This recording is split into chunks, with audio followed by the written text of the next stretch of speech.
नमस्कार, news capital express में आपका स्वागत है। बुलेटिन की शुरुआत करते हैं खास खबरों के साथ। मुख्यालय से 3 किलोमीटर दूर स्थित ग्राम पंचायत डांड विदयपुर में इन दिनों भीषण जल संकट से ग्रामीण जूझ रहे हैं। जल संकट से जूझते ग्रामीणों की शिकायत पर जिम्मेदार ध्यान नहीं दे रहे हैं, जिससे आक्रोशित ग्रामीणों ने अनूपपुर मार्ग पर जाम लगा दिया, जहां सैकड़ों की संख्या में ग्रामीण बर्तनों के साथ मौजूद रहे। ग्रामीण की मांग है कि उन्हें पानी उपलब्ध कराया जाए, जिससे कि ग्रामवासियों को पानी के लिए संघर्ष न करना पड़े। बता दें कि ग्रामीणों के द्वारा किए गए चक्का जाम में अधिकतर अति आवश्यक कार्य से आवागमन करने वाले लोग फंसे हैं।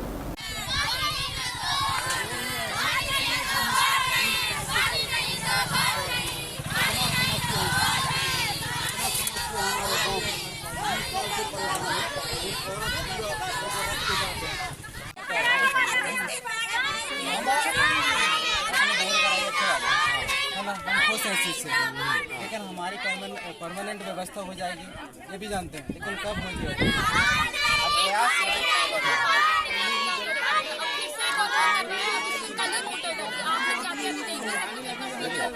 आप चल के देख लो, चलिए ठीक है, हम देख लेंगे, वो चीजें देख लेंगे, लेकिन आज अभी कल भी नहीं है। हमारी ऐसी कोई व्यवस्था कर दीजिए, अभी जब तक वो हो रहा है तब तक। अच्छा, ये जो मेन लाइन से पानी आता था, मेरे सामने पानी आया, तोड़ दिए पूरा गर्मी परेशान टूट गए हैं मीटर। बहुत दिन से परेशान है। हम 2.5 किलोमीटर से पानी लाते हैं और यहाँ भी पानी नहीं है कुआं में। कंधों पानी को सब लड़के बच्चे पीते हैं और अभी कुछ पानी नहीं है। सब लोग हम लड़के बच्चे से यहाँ परेशान हैं और हड़ताल मचाए हैं ग्राम डांड विदयपुर। पानी की समस्या है, पानी की समस्या है, कितने सालों से? 20 सालों से पानी की समस्या है हमारे यहाँ। बहुत प्रस्ताव किए हैं, अगर कोई सुनाई भी नहीं आ रहे हैं यहाँ डांड विदयपुर के लिए। तो अभी हमें पानी चाहिए, अभी टैंकर में पानी चाहिए हमारे लिए। हाँ, तो फिर वो कहाँ गया? वो क्यों नहीं बन रहा? और बोर से पानी नहीं चाहिए, हम लोग नर्मदा मैया से पानी चाहिए। बोलते हैं कि नर्मदा बोर में भी पानी नहीं है, ऐसे बोलते हैं। खत्म हो कहीं गए, पाइप फूट गया तो कहीं कुछ हो गया। हमको सीधे नर्मदा से पानी चाहिए। हाँ। हमारे भाई बहनों के साथ हम बैठे रहेंगे और हमने पीएचई विभाग को भी हमें एक दिखाने के एक लिखित में भी दिए हैं, फिर भी वो कोई हमारे लिए कोई सुनाई नहीं कर दिया है। आज भी हमारा डब्बा बनाकर यहीं पर छोड़ दिया गया है, फिर भी आज तक हमारे लिए कोई पानी नहीं मिल पा रहा है। हमारी यही प्रशासन से यही आग्रह है कि हमें पूरी रीति से पानी दिया जाए, नहीं हम हड़ताल मचाते रहेंगे। और आज एजेंट में हम पूरी रीति से हम पानी चाहिए, नहीं तो हम पूरी हड़ताल करेंगे, चाहे हमें कोई भी परेशानी क्यों ना हो।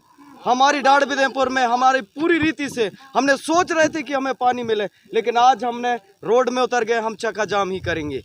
और इस एक नल में कम से कम 50 आदमी का गुजर होता है, उसमें भी आधा डब्बा पानी नहीं मिलता पीने के लिए।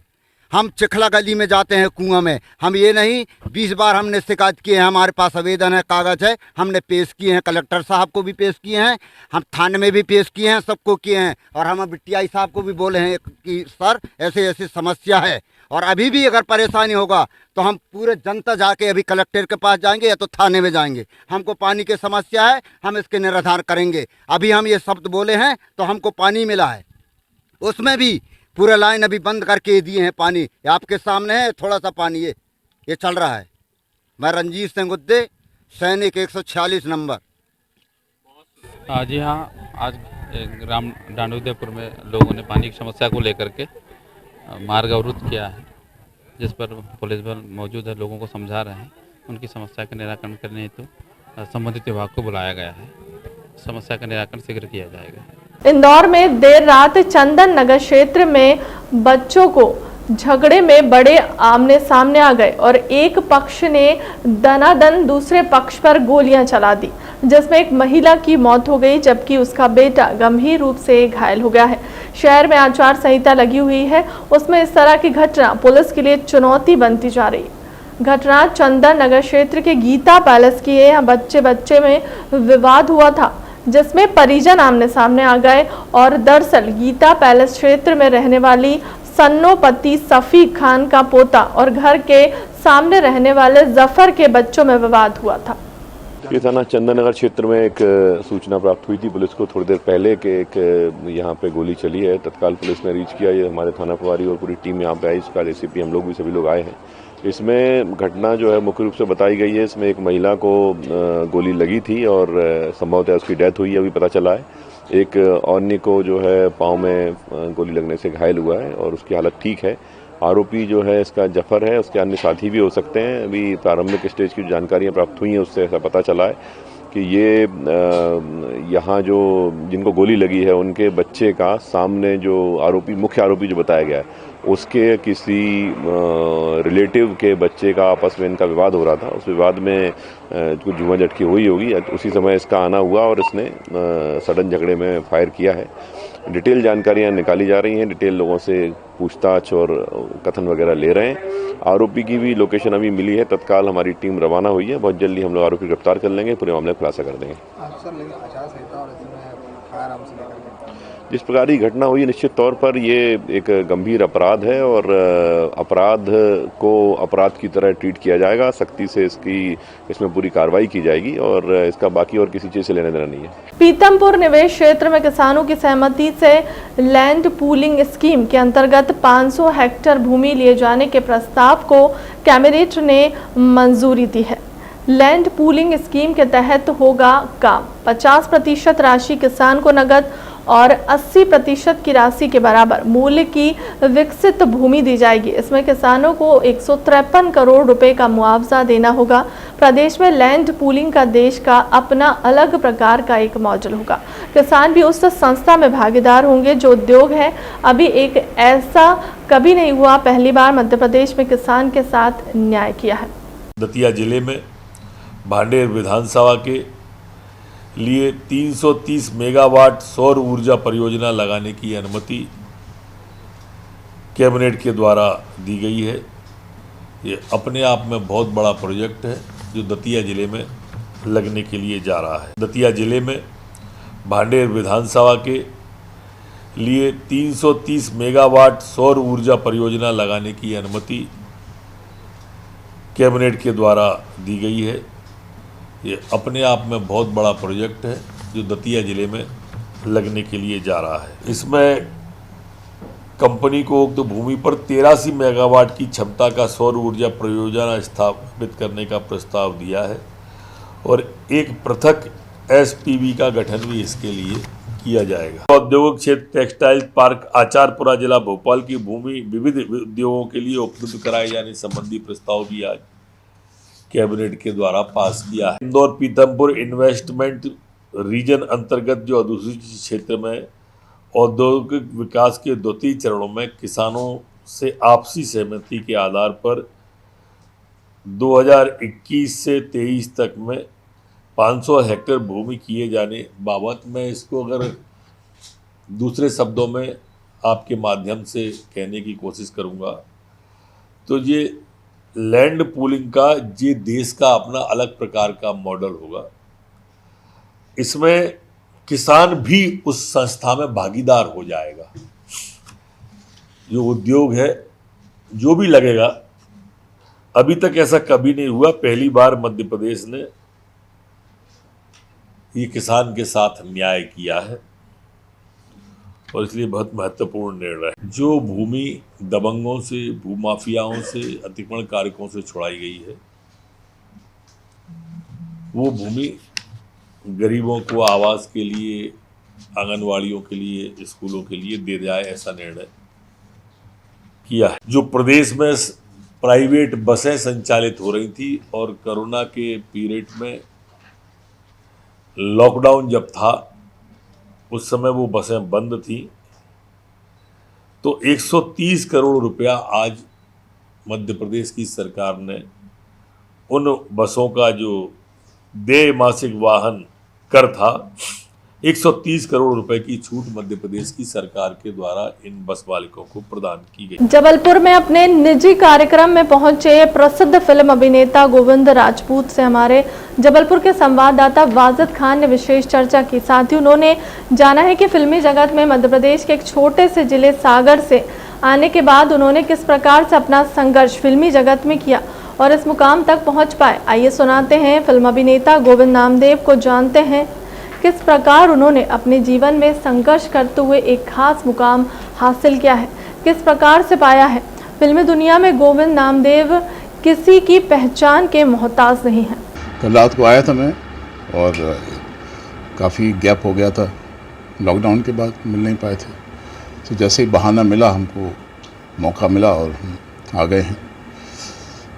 बहुत अच्छा लग रहा है इतने समय के बाद सब लोगों से मिलना। जबलपुर में जितने रिश्तेदार वगैरह हैं सबको हमने कह दिया था कि हम यहाँ पर हैं, सो उनके घर आना हो नहीं पाएगा तो आप यहीं आ जाइए। सो अभी आलम यह है कि तकरीबन 12 बजे से लोगों से जो मिलना शुरू हुआ है तो अभी तक जारी है और तकरीबन 200 लोगों से मिल चुका हूँ। सो इतना आनंद है कि थोड़े से समय में इतने सारे लोगों से मेरा मिलना हो गया और मेरा मिलना सुकारत हो गया, मेरा यहाँ आना सुकारत हो गया। आने वाले समय में आपकी कौन कौन सी फिल्म आने वाली है? इस साल में काफ़ी एक्साइटिंग है मामला। 5 फिल्में हैं मेरी इस साल में रिलीज़ और 2 वेब सीरीज़ हैं। अभी भूल भुलैया पार्ट 2 आपने देखी है, अभी आई। उसके बाद अभी ओ माई गॉड पार्ट 2 है, वो अक्टूबर में है।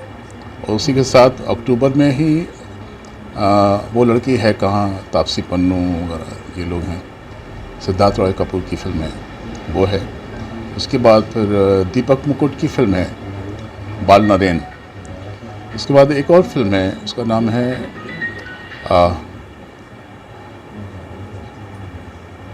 Alien Frank. फ़ोन बंद कर दीजिए, डिस्ट्रैक्शन होती है। तो एलियन फ्रैंक, उसमें ख़ास बात यह है कि मैं उसमें एडोल्फ हिटलर का कैरेक्टर कर रहा हूँ। सो ये 5 फिल्में हैं और 2 वेब सीरीज़ है। एक वेब सीरीज़ जियो के लिए है, उसका नाम है इंस्पेक्टर अविनाश। इंस्पेक्टर अविनाश रणदीप हुड्डा बने हैं और मैं उनका बाप हूँ। बाप मतलब लिटरली जो बाप होता है ना जी, जब थोड़ा स्ट्रिक्ट और थोड़ा सा दबंग, कुछ उस तरह का बाप हूँ मैं। और दूसरी वेब सीरीज़ है, उसका नाम है बिंदिया। उसमें एक बिहारी बाहुबली है, थोड़ा सा रंगीन मिजाज का है। लड़कियों में उसका कोई इंटरेस्ट नहीं है, लेकिन वो उसका शौक़ है हर दिन एक नई ड्रेस पहनना। कभी वो हैट में लगा पहन लेता है, कभी सूट पहन लेता है, कभी कुर्ता पहन लेता है, कभी कुर्ता जैकेट पहन लेता है। सो बहुत ही अच्छा कैरेक्टर देखने को मिलेगा। सो ले दे के 7 कैरेक्टर्स इस साल आपको देखने मिलने वाले हैं और सभी 7 कैरेक्टर्स एक दूसरे से भी हैं, लेकिन वो उसका शौक़ है हर दिन एक नई ड्रेस पहनना। कभी वो हैट में लगा पहन लेता है, कभी सूट पहन लेता है, कभी कुर्ता पहन लेता है, कभी कुर्ता जैकेट पहन लेता है। सो बहुत ही अच्छा कैरेक्टर देखने को मिलेगा। सो ले दे के 7 कैरेक्टर्स इस साल आपको देखने मिलने वाले हैं और सभी 7 कैरेक्टर्स एक दूसरे से बिल्कुल जुदा हैं। उनके रंग बिल्कुल अलग हैं, अलग अलग टेम्परामेंट के कैरेक्टर्स हैं। सो बहुत एक्साइटिंग है ये 2022। बात करी जाए मध्य प्रदेश की, तो मध्य प्रदेश से आप आते हैं। मध्य प्रदेश में और भी कुछ फिल्में जो हैं मध्य प्रदेश में आ सकती हैं, या जबलपुर की जो लोकेशन है, मध्य प्रदेश में भी काफ़ी लोकेशन हैं जी, तो यहाँ भी कुछ शूट का कुछ इरादा है? जी जी बिल्कुल। अभी मध्य प्रदेश काफ़ी हैपनिंग प्लेस होने वाला है। एक तो गवर्नमेंट ने सब्सिडी भी अनाउंस की है। सो जो लोग यहाँ संभावनाएं देखते थे जबलपुर में और दूसरी जगहों में, होशंगाबाद, भोपाल में तो काफ़ी शूट होता ही रहा है। भोपाल के आसपास जो जगह हैं, सांची है, ये बहुत सारी जगह जहाँ सिर्फ संभावनाएं देख रहे थे। अभी चूँकि सब्सिडी अनाउंस हो गई है, सो अभी ये संभावना बन गई है कि लोग आने लगे हैं, यहाँ की लोकेशंस रेकी करने लगे हैं और जब यहाँ मध्य प्रदेश के और दूसरे शहरों की बात होने लगी है। सो बहुत जल्द यहाँ काफ़ी शूटिंग चालू हो जाएंगी, इंक्लूडिंग जबलपुर।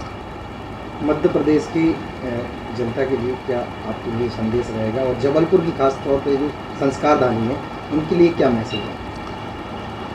जबलपुर की जनता के लिए, जबलपुर के आर्टिस्ट के लिए, किसके लिए बताइए? आर्टिस्ट भी हैं आपके कुछ चाहने वाले, जबलपुर में भी हैं, सागर में भी हैं, हाँ। और भी जगह हैं, उनके लिए क्या? उनके लिए मेरा ये संदेश रहेगा कि बहुत जल्द, एक तो मैंने 7 कैरेक्टर्स आपको बताए ही हैं, इसके अलावा काफ़ी शूटिंग्स मैं स्वयं यहाँ करने वाला हूँ जो प्लान हो रही हैं। 3 फिल्मों की अभी शूटिंग चालू है मेरी।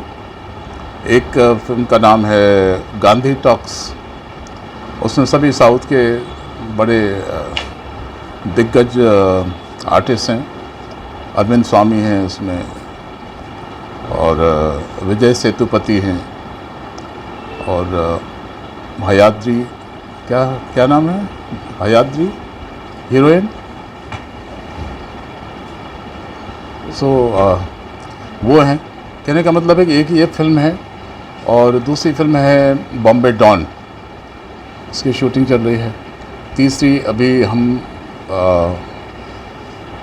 छतरपुर में शूट करने वाले हैं, मतलब मध्य प्रदेश शुरू हो गया, छतरपुर में हम एक फिल्म शूट करने वाले हैं 12 तारीख से। ये 3 फिल्मों की शूटिंग चालू है हमारी। कांग्रेस मीडिया विभाग के अध्यक्ष के मिश्रा की पत्रकार वार्ता। प्रदेश में बेलगाम होती सुरक्षा व्यवस्था को लेकर बोला भाजपा पर हमला। लगातार महिला अपराधों में हो रही है बढ़ोतरी, सरकार को नहीं फिक्र। कमिश्नरी लागू होने के बावजूद भी इंदौर भोपाल में कम नहीं हुआ क्राइम का ग्राफ। महिलाओं के साथ बच्चों के साथ होने वाले अपराधों में हुई बढ़ोतरी। मुख्यमंत्री अपराधों पर अंकुश लगाने के बजाय चला रहे हैं ठेला। लगातार प्रदेश में हो रहे हैं बच्चे गायब। NCRB की रिपोर्ट के मुताबिक भी प्रदेश में क्राइम का ग्राफ अव्वल पर है। क्राइम ब्यूरो के जो आंकड़े हैं उसमें मध्य प्रदेश की तस्वीर शर्मसार करने के रूप में सामने आई है। 2020 के अनुसार IPC और SSL के मुताबिक 4,28,046 अपराध मध्य प्रदेश में दर्ज हुए हैं। फिर रिपीट कर रहा हूं मैं, 4,28,046 अपराध मध्य प्रदेश में हुए हैं। धारा 302 और 304A के तहत 14,465 हत्याएं मध्य प्रदेश में हुई हैं। अनुसूचित जाति वर्ग के खिलाफ प्रदेश में अपराध लगातार बढ़े हैं। NCRB के ही 2020 के आंकड़ों में प्रदेश में 9,664 उत्पीड़न के मामले रजिस्टर्ड हुए हैं, जो 2021 में बढ़कर 10,081 हो गए हैं। पुलिस मुख्यालय ने, PHQ ने, अजाक शाखा ने प्रदेश भर में 906 हॉट स्पॉट चिन्हित किए हैं, जहां दलित उत्पीड़न की घटनाएं अधिक हुई हैं या हो रही हैं। हमारी सरकार सामाजिक समरसता को लेकर विफल साबित हुई है। ST वर्ग के लोगों पर जो नेमावर, नीमच, खंडवा और सिवनी में घटनाएं हुई हैं, वो कांग्रेस के आरोप की पुष्टि करती हैं। 2021 में कुल 10,648 महिलाएं और बच्चों की गुमशुदगी की रिपोर्ट हुई है, जिसमें अधिकांश बच्चे 10 से 12 वर्ग के आयु समूह के हैं और 8,876 जिसमें हमारी बेटियां हैं, 1,772 बेटे हैं। मामा उनकी चिंता किए बगैर खिलौने का ठेला लगा रहे हैं। हमारी मुख्यमंत्री जी से प्रार्थना है कि वो खिलौने विलौने की नौटंकियां न कर इन 12 और 10 वर्ष के बच्चों के समूह को ढूंढने की अपनी पुलिस के माध्यम से कोशिश करें।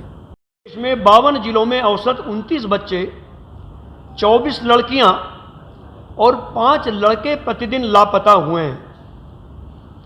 NCRB के ही आंकड़ों के अनुसार मध्य प्रदेश बाल अपराधों और मासूमों के साथ दुष्कर्म में देश में अव्वल दर्जे पर है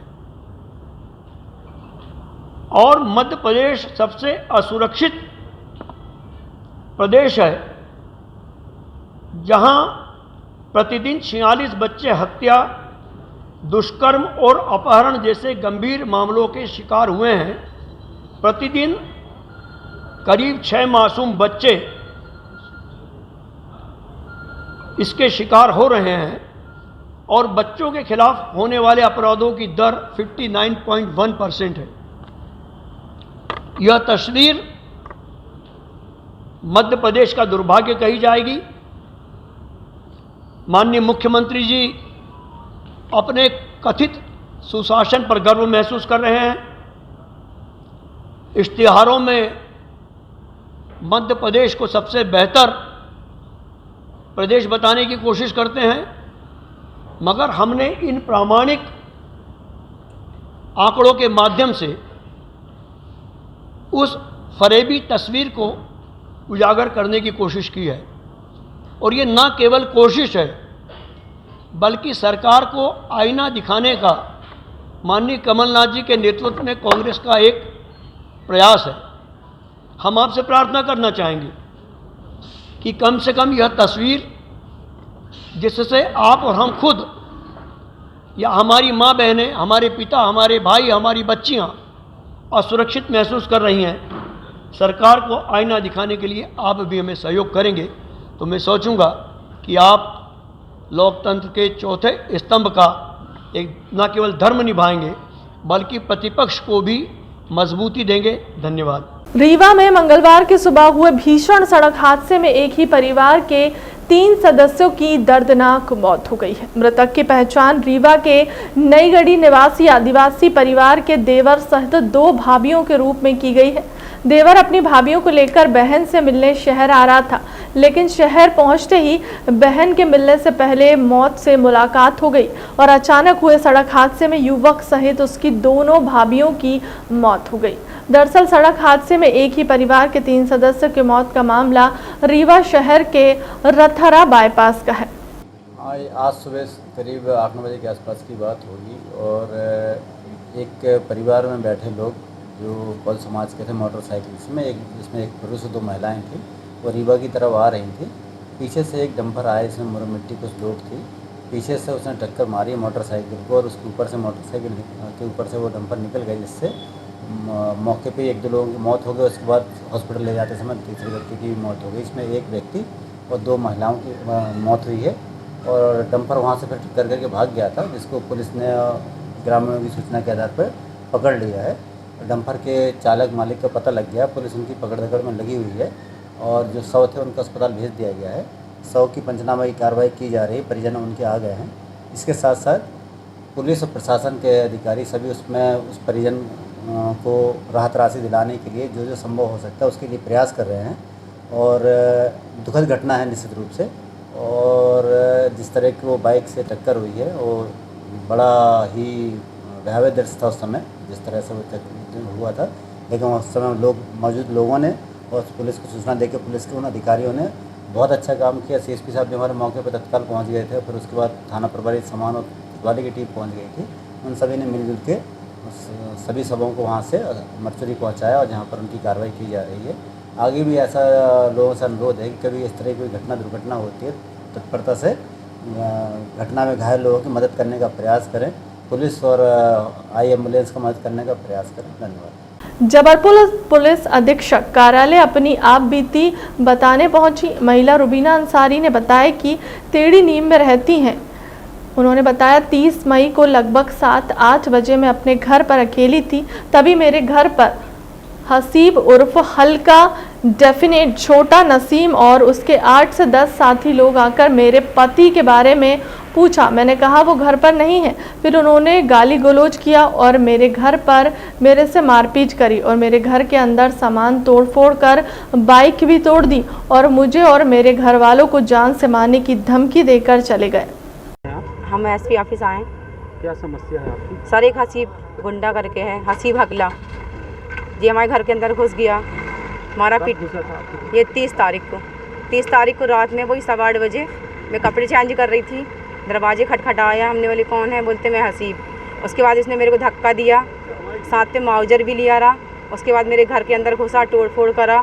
इसके साथ 8 से 10 लड़के थे, जिसमें एक लड़का डेफिनेट भी है, छोटा नसीम है और भी अन्य लड़कों का सर मेरे को नाम नहीं पता। उसके अलावा इन्होंने मेरे घर की तोड़ फोड़ करा, मेरी गाड़ी तोड़ दिया। उसके बाद मेरे कारखाने से बत्ते निकाला, सब तोड़ दिया। मेरा बेटा भी था उस समय। उसके बाद फिर जी सर, मैं शिकायत करने फिर हनुमान ताल गई, वहाँ शिकायत करके आई। फिर घर के बाहर गुंडे खड़े थे, फिर पुलिस आई, फिर वो लोग भाग गए। उसके बाद भी सर कोई कार्रवाई नहीं की जा रही है। उसके बाद भी रोज़ हर 1 घंटे में लड़के आते हैं, धमकी देते हैं, बोलते हैं तो कितनी भी रिपोर्ट कर ले, पुलिस थाना तो मेरे जेब में कुछ नहीं हो पाएगा। और क्या लड़के लोग कब आते हैं? उन लोग सर रात में आते, 12 से 1 के बीच में आते। कल रात को 2 बजे आए थे, 8 से 10 लड़के थे, मुंह में गमछा बांधे, दरवाजे में पैर मार रहे, अन्य तलवार बम लेके बहुत ज़्यादा धमकी देते, बोलते तू कुछ भी करेगी तेरे को नहीं छोड़ेंगे हम। राजधानी भोपाल में अवधपुरी थाना क्षेत्र के पास रेलवे की नौकरी के नाम पर की गई लाखों की ठगी गरीब परिवार की बेटी साक्षी सिंह और उनके पिता से अजय शर्मा नाम के एक व्यक्ति ने रेलवे की नौकरी के लिए 8,37,000 रुपये ठगे। अजय शर्मा करीबन 2 साल से ले रहा था बराबर पैसे। जब साक्षी के पिता ने पैसे वापस मांगे तो देने लगा धमकी। फरियादी ने अवधपुरी थाने में इसकी सूचना दी और सीएम हेल्पलाइन पर की कंप्लेंट लिखवाई, जिसके बाद अब तक कोई कार्रवाई नहीं की गई। हमारे किराने की दुकान में एक परिचित मतलब हमारे दुकान पे सामान लेने आते थे अजय शर्मा करके। अजय शर्मा ने करीब 1-2 साल हमारी दुकान से सामान लेते रहे। उसके बाद में वो हमारी लड़की की नौकरी लगाने के लिए बोले कि हमारे एक परिचित हैं किशोर सिंघाड़े, हम उनसे आपको रेलवे में नौकरी लगवा देंगे आपकी लड़की। और 2 साल में उन्होंने नगद हमसे धीरे धीरे करके करीब 8,37,000 रुपया ले लिया। 8,37,000 रुपया लेने के बाद में अब वो टालते गए। अभी 1 महीना 2 महीना पहले मैंने फिर उनको ट्रांजैक्शन किया था 63,000 रुपया। 63,000 रुपया देने के बाद भी बोले कि तो कल हो जाएगा, परसों हो जाएगा। जब हमें लगा कि वो झूठ मूठ के हमको फंसाया गया है, हमें पैसा हमारी पैसा ले करके और नौकरी लड़की को नहीं लगेगा, फिर हमने पैसा मांगना स्टार्ट किया इन लोगों से। जब पैसा मांगना स्टार्ट किया तो इन्होंने आनाकानी करना स्टार्ट किया, हमारे साथ गाली गलौज तक की। अब वो हमको धमकी देने लगे कि जान से मार देंगे, हमारी बहुत बड़ी पहुंच है, तुम्हें उठवा लेंगे, तुम्हें ठिकाने लगा देंगे। ये हैं किशोर सिंघाड़े। हमारे मोबाइल में रिकॉर्ड है इनकी बातें, फ़ोन किए थे हमारे मोबाइल में कि हम तुम्हें ठिकाने लगा देंगे, समझे। हमने अवधपुरी थाने में कंप्लेन किया, आज 1-1.5 महीना हो गया करीब इसका। एक एप्लीकेशन दिया उसके खिलाफ। सीएम हेल्पलाइन में मैंने कंप्लेन किया। एक बार जब कंप्लेन किया तो इन्होंने थाने से फ़ोन आया मेरे पास कि आप सीएम हेल्पलाइन से कंप्लेन वापस ले लो, क्योंकि मामला हम ही लोग को देखना है। तो हमने वापस ले लिया कंप्लेन। फिर हमने देखा कि टाल मटोल होने लगी। इन्होंने बोला 2-2.5 लाख रुपया आप ले लो, जो अकाउंट पेमेंट है गया है जो उनके पास। मैं बोला कि हमारे पैसा जितना है उतना दिलवा दो आमने सामने बैठ करके। तो इन्होंने बोला नहीं, हम उतने दिलवाएंगे जो अकाउंट पेमेंट आपका गया है। जितने आपके साथ ठगी की है, कहाँ रहते हैं और क्या काम करते हैं? जो ठगी हमारे साथ किया वो अवधपुरी समन्वय नगर 129 मकान नंबर में रहते हैं। काम क्या करते हैं? वो काम उनका यही काम है, प्रॉपर्टियों का काम है, समझे। इधर उधर घूमना, जालसाजी करना, झूठ सांच बोलना, यही काम है उनका। क्योंकि हमारे साथ जो बीता है, हमने अपनी बयान आपके सामने कह रहा हूँ। हमने फिर दोबारा सीएम हेल्पलाइन में कंप्लेन कर दिया कि हमारी सुनवाई नहीं हो रही है, हमारी सुनवाई किया जाए। लास्ट में हमें वहाँ से नहीं कुछ आशा मिला कि हमें थाने से कुछ नहीं हो सकता। उसके साथ एक मीटिंग भी हुई हमारी, थाने के दबाव में हुआ हो चाहे जैसे हुआ हो, उसके साथ हमारी एक मीटिंग हुई किशोर सिंघाड़े के साथ। वो बोला आप केस कंप्लेन उठवा लो, उसके बाद में मैं आपका पैसे दे दूंगा पूरा। हमें उसके बातों पे कोई विश्वास नहीं है, क्योंकि 2 साल से मेरे साथ धोखाधड़ी करते हुए आ रहा है। और इसमें हमें लगता है कि अजय शर्मा इन्वॉल्व है, वो कमीशन लेता है आदमी को ले जाकर। अगर उसके अजय शर्मा एक हमारे दुकान पे आता था जो सामान लेता था, उसी के माध्यम से उससे परिचित हमारी परिचय हुई। हमारा नाम है अशोक सिंह। फिलहाल क्लब तक की खबरों में इतना ही। देश दुनिया की तमाम बड़ी खबरों के लिए बने रहे न्यूज़ कैपिटल एक्सप्रेस के साथ। नमस्कार।